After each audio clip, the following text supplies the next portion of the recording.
Scramble by Adam on the Ropes, Carter Reed, and Rory Gone Maddie, Rose Tinted Days. Chapter 9, Day 612.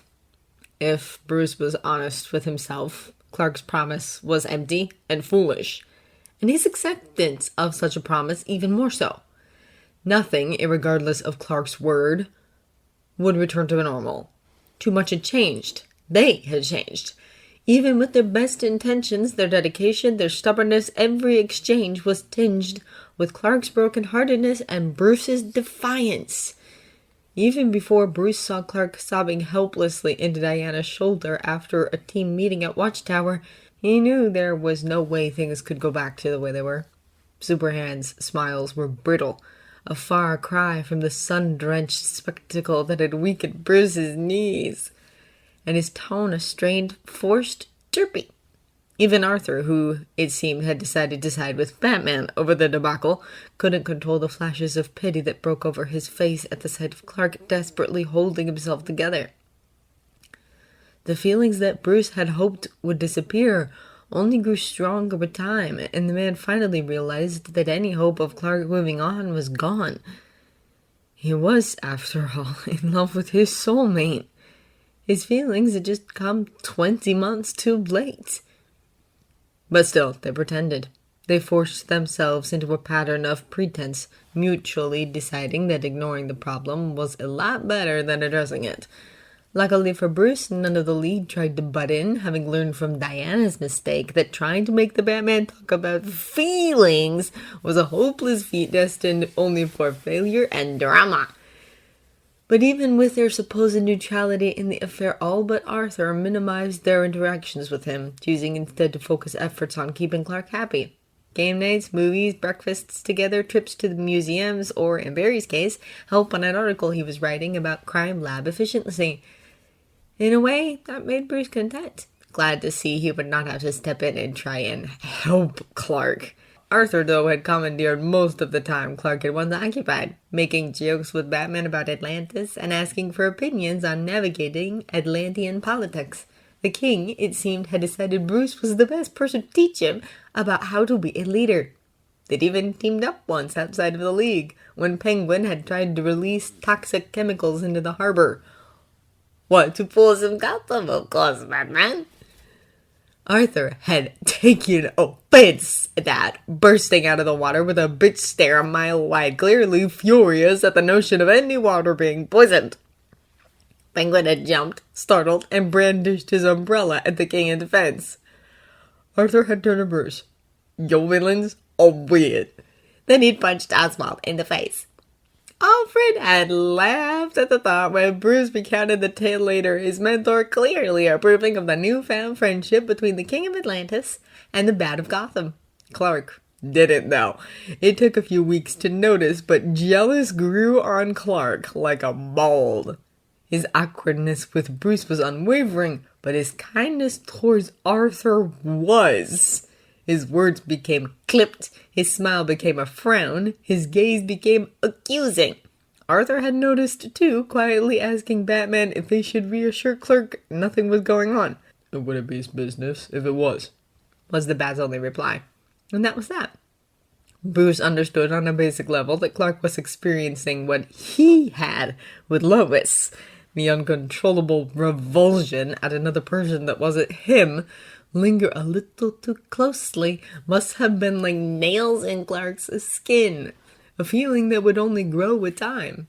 After all, what person could stand the thought of knowing their person might belong to someone else? Other than Bruce, of course. And while it didn't come to a head in the traditional sense, Bruce found himself calling Clark out anyway, some 10 weeks after their discussion on the Gotham rooftop.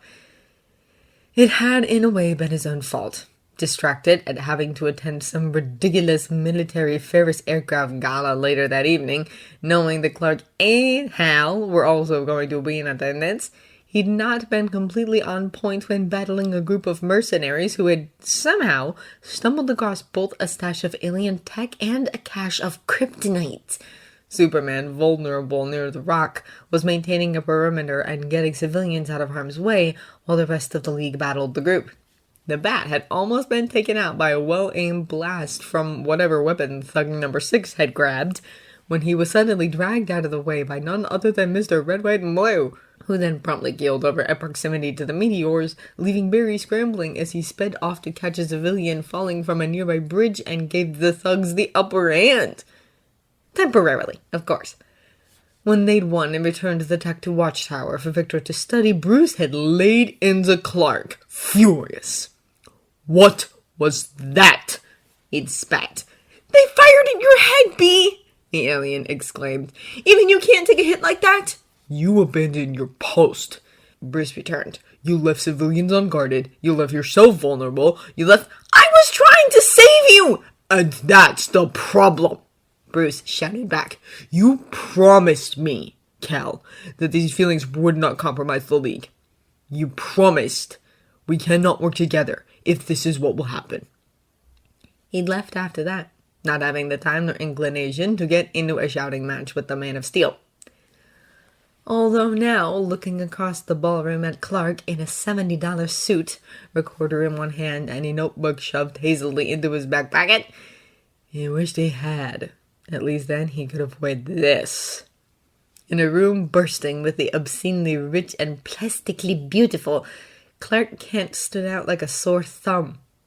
He was a beacon, constantly reminding Bruce he was there and making it exceedingly difficult to stay in character.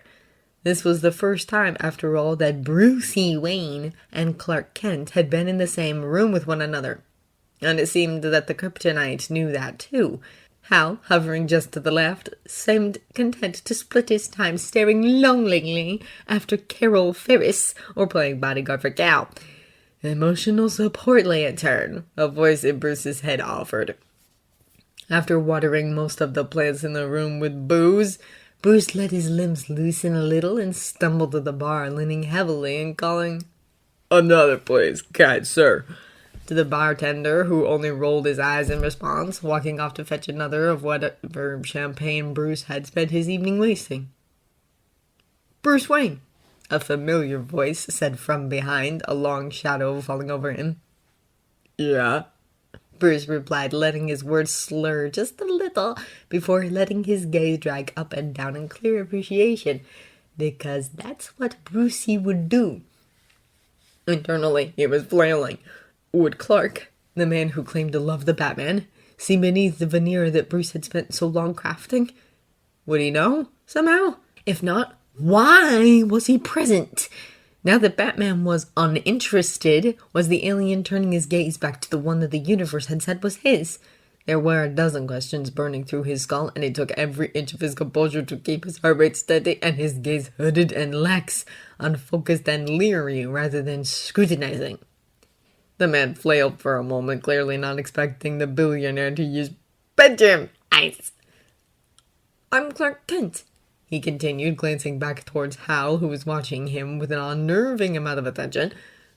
"Hello," Bruce said, voice dripping with innuendo after a second of silence. A small part of him relished the opportunity to mess with a man who'd upended his life so spectacularly. The man seemed both perplexed and unmoored. "I'm a reporter," he said stupidly, like that would stop someone as singularly focused as Brucey. "Okay," he purred. "For the planet," he added after a moment. Again, Bruce gave him nothing but a leer. "Don't I own that paper?" He smirked, amused. "Are you going to ask me for an exclusive?" He was laying it on a little thick now, and he could see both Alfred's disapproving glare in his mind's eye and the flushed, scrambling countenance of Clark. "I know," Clark snapped, irritation leaking into his tone as he fought to control his embarrassment. "I know." He looked at Hal again, for reassurance or confirmation. Bruce didn't know. "Wayne," the bartender cut in, offering them both a reprieve, handing him a glass that was bubbling a little too much. "Thanks, good looking," he crowed with a wink, taking the offering and ignoring the eye roll from the man behind the counter, clearly used to being hit on by the obnoxious and the drunk. "Mr. Wayne," Clark said, drawing his attention back. "Yes, Chad," he said. "It's Clark." "Whatever." The billionaire shrugged, feigning a loss of interest. Look, I'd like to talk to you. Brucey!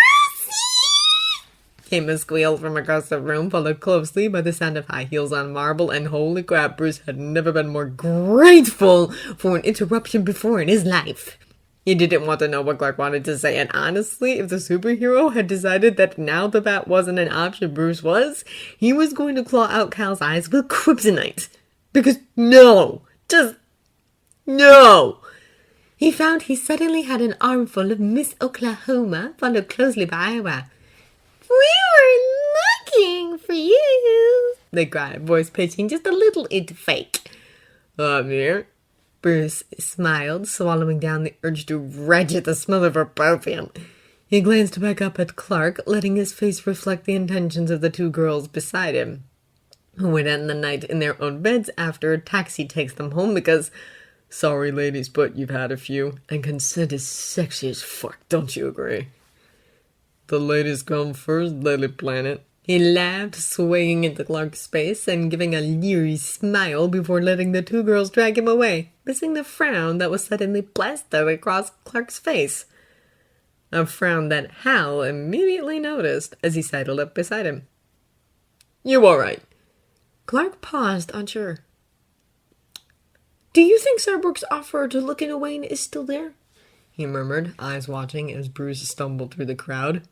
Hal choked. Why?